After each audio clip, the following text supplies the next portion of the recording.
जब इंसानियत शर्मसार होती है, जब संविधान की आत्मा को कुचला जाता है, तब सवाल उठता है, क्या हम सच में बराबरी भरे माहौल में जी रहे हैं या उस समाज में जी रहे हैं जहां पर समानता की बड़ी-बड़ी बातें होती हैं। दतिया से आई एक घटना ने फिर से झकझोर कर रख दिया है देश को, जहां एक दलित परिवार के सरपंच के साथ ऐसा व्यवहार हुआ जो सिर्फ एक व्यक्ति का नहीं बल्कि पूरे समाज का अपमान है। साथियों, इस तरह की घटनाएं आखिर कब तक होती रहेंगी? कब तक ये चलता रहेगा? कब इंसाफ मिलेगा? और कब तक लोग सीना ठोककर इस तरह की घटनाओं को अंजाम देते रहेंगे? कब इंसाफ मिलेगा? साथियों, मैं बात कर रही हूँ दतिया से आई उस घटना की, जिसने की एक बार फिर से सवाल खड़ा कर दिया है। पूरा घटनाक्रम इस तरह से है कि दतिया में दलित सरपंच है जो कि महिला है। उसके पति की कुछ यादव समाज के लोगों से कहासुनी हो गई और इसी बात को लेकर यादव समाज के 5 युवाओं ने उस दलित सरपंच के पति के गले में जूतों की माला पहनाई और उसको पूरे गांव में घुमाया। साथियों, इस तरह की जघन्य घटनाएं और इस तरह से अपमानित कर देने वाली घटनाएं अगर किसी के भी साथ में हो जाए तो वो व्यक्ति जीते जी मर जाएगा। लेकिन विडंबना है कि ये जाति का अहंकार लोगों के सर चढ़कर बोल रहा है। भारत को आजाद हुए पूरे 77 साल बीत गए, लेकिन इस तरह की घटनाएं आज भी हमें रोज सुनाई दे जाती हैं, दिखाई दे जाती हैं, चाहे वो सोशल मीडिया के माध्यम से या मेन स्ट्रीम मीडिया के माध्यम से या प्रत्यक्ष अप्रत्यक्ष रूप से। लेकिन साथियों, सजा होती है, कोर्ट केस चलते हैं, लेकिन उसके बावजूद भी न जाने जो जातिवाद का एक अहंकार है लोगों के जहन से आज वो निकल नहीं रहा है। और साथियों, ये वही यादव समाज के युवा हैं जिस समाज पर अभी पिछले दिनों आप सबने देखा कि इटावा में जिस तरह से कथा वाचन करने पर इनके साथ में किस तरह का व्यवहार किया गया ब्राह्मणों के द्वारा। और हमने देखा कि उसमें अखिलेश यादव जी ने बढ़ चढ़कर अपनी प्रतिक्रिया दी। यहाँ तक कि उन्होंने जो कथावाचक थे उनको अपने कार्यालय पर बुलाया, उन्हें सम्मानित दिया, शॉल पहनाकर उन्हें पुरस्कार के रूप में कुछ राशि दी और उनकी कथा भी सुनी। उसके बाद में साथियों, हमने दूसरा प्रकरण देखा रीवा का। रीवा में जहां एक युवक की जड़ से चोटी उखाड़ दी गई और ये कहा गया कि तुम शूद्र हो, तुम्हारी इतनी हिम्मत कैसे हो गई कि तुम ब्राह्मणों की बराबरी करोगे। लेकिन साथियों, उसके बावजूद हमने देखा कि तरह तरह की प्रतिक्रियाएं पूरे भारत देश से निकल कर आई। जागरूक लोगों ने अपनी एकता का परिचय दिया।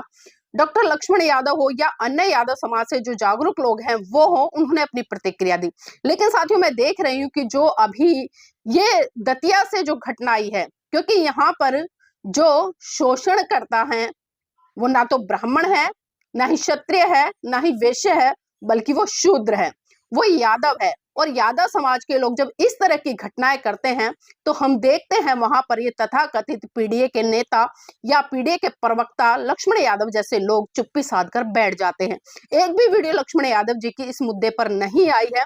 मुझे नहीं पता इसके बारे में उन्हें पता है या नहीं पता है, लेकिन मैं देखती हूँ जब ब्राह्मण समाज का कोई भी व्यक्ति यादव समाज के ऊपर अत्याचार शोषण करता है तो तुरंत उनकी वीडियो बहुत लंबी चौड़ी आ जाती है और वो उस ब्राह्मणवादी व्यवस्था को कोसते नजर आते हैं, तरह तरह की बातें करते नजर आते हैं। लेकिन साथियों, जो समाधान है, समाधान पर वो चर्चा करते मुझे कभी भी नजर नहीं आते, क्योंकि ललई सिंह यादव जी की बातें करना आसान है, उनके बारे में भाषण देना आसान है, लेकिन उन्होंने जो अपने जीवन में मार्ग अपनाया, यानी कि उस व्यवस्था को उन्होंने छोड़ा जो व्यवस्था इस समाज पर अत्याचार शोषण करती है, जो इसको शूद्र बताती है, जो इसको नीचा दिखाती है और जो एन के प्रकार जाति के आधार पर अत्याचार शोषण करती है। और सच्ची रामायण का इतिहास आप सभी जानते होंगे कि जिस तरह से ललई सिंह यादव ने एक नहीं, दो नहीं, बल्कि तीन बार हाई कोर्ट और सुप्रीम कोर्ट से ये केस जीता, अपना मुआवजा भी प्राप्त किया और अपने पैसों से उन्होंने अपनी ही जो पब्लिकेशन था वो खोला और उसके बाद में जो सच्ची रामायण थी उसका तहलका जिस तरह से चारों तरफ मचा और उन्होंने एक तरह से साफ साफ दर्शा दिया कि जो रामायण है या राम लक्ष्मण सीता है ये सारे काल्पनिक पात्र हैं। लेकिन कभी भी लक्ष्मण यादव जी इस समाज को, इस धर्म को छोड़ने के लिए नहीं कहते, इस व्यवस्था को छोड़ने के लिए नहीं कहते। जो व्यवस्था इनके ऊपर अत्याचार शोषण करती है वो घुमा फिरा कर बहुत सारी चीजों पर बात करते हैं, पाखंडवाद पर बात करते हैं, रूढ़िवादी परंपराओं पर बात करते हैं। ऐसे ही बहुजन समाज के और भी पत्रकार हैं जो मैं देखती हूँ, जो ओबीसी समाज से आते हैं, वो इस तरह की बातें तो करते हैं, लेकिन जो एक जड़ है और जड़ का जो समाधान है यानी कि बाबा साहब ने जो 1956 में किया उस पर कोई भी चर्चा करता नजर नहीं आता है, उस दिशा में बढ़ता कोई भी नजर नहीं आता है। और यही कारण है कि साथियों, जो अत्याचार शोषण है वो आज भी रुकने का नाम नहीं ले रहे हैं। शूद्रों पर ही अत्याचार शोषण कर रहा है। ब्राह्मण कर रहा है तो एक बार को समझ में आता है, लेकिन जब शूद्र होकर, क्योंकि आप भी वर्ण व्यवस्था के अनुसार उसी श्रेणी में आते, तो फिर ये अहंकार कैसा। और तमाम समाज सुधारक कहते कहते चले गए कि जाति है कि जाति नहीं।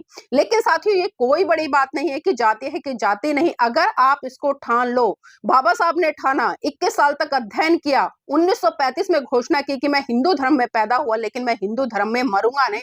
और ठीक 21 साल बाद नागपुर की पावन धरती पर 14 अक्टूबर सन 1956 को उन्होंने बौद्ध धर्म की दीक्षा ली और उस व्यवस्था को, उस धर्म को, उस संस्कृति को उन्होंने छोड़ दिया जो संस्कृति उनके ऊपर अत्याचार शोषण करती थी, उनके समाज को नीचा दिखाती थी। और यही काम उनके समाज से जुड़े हुए लाखों लोगों ने भी किया। लेकिन विडंबना है कि यादव समाज से आने वाले लोग आज कुछ इक्का दुक्का तो निकल रहे हैं, वो बात कर रहे हैं खुलकर। लेकिन साथियों, जब बुद्धिज्म की बात आती है, जब भगवान बुद्ध के द्वारा दिए गए मार्ग की बात आती है, जब बाबा साहब ने जो रास्ता दिया उसकी बात आती है, तो हम देखते हैं कि उस पर लाग लपेट करते नजर आते हैं। और एक बात और कहना चाहूंगी साथियों, क्योंकि इन तमाम जो नेता हैं या जितने भी प्रवक्ता हैं, इनके घर में मैं देखती हूँ कि जो इनकी महिलाएं हैं वो आज भी कहीं ना कहीं हिंदू संस्कृति की पोषक हैं। भले कहने के लिए मंचों से कितने लच्छेदार भाषण देते रहे, लेकिन फिर भी मैं कहना चाहूंगी कि आप बाबा साहब की तरह बनिए। करनी और कथनी में बिल्कुल फर्क मत छोड़िए, कोई आप पर उंगली ना उठाए, इस तरह से अपने चरित्र का निर्माण मत कीजिए, बल्कि बाबा साहब की तरह अपने चरित्र का निर्माण कीजिए कि जो आपके मुख से निकल गया वो आपके व्यवहार में भी होना चाहिए। ये नहीं कि आपने लच्छेदार भाषणों से या लच्छेदार कवरेज करके ये सारी चीजें तो बता दी, लेकिन आपके घर में भी जो हिंदू परंपराएं हैं, जो उनके प्रतीक हैं, वो भी बहुत बड़े स्तर पर देखे जाते हैं। तो साथियों, मैं यही कहना चाहूंगी यादव समाज के लोगों से, आप जाने अनजाने में जो जाति का एक अहंकार लेकर घूम रहे हैं, आप क्यों बार बार भूल जाते हैं इटावा की घटना, रीवा की घटना, और भी बहुत सारी घटनाएं हैं जो आपके समाज के ऊपर घट रही हैं। तो साथियों, मैं चाहूंगी आप इस वीडियो को लाइक करें, शेयर करें और कमेंट करके अपनी प्रतिक्रिया दीजिए कि जो यादव समाज के युवाओं ने दलित सरपंच के पति के साथ में जो कुकृत्य किया, इतना अभद्र व्यवहार किया, क्या वो किसी भी मायने से है जो मानवता को शर्मसार नहीं करता?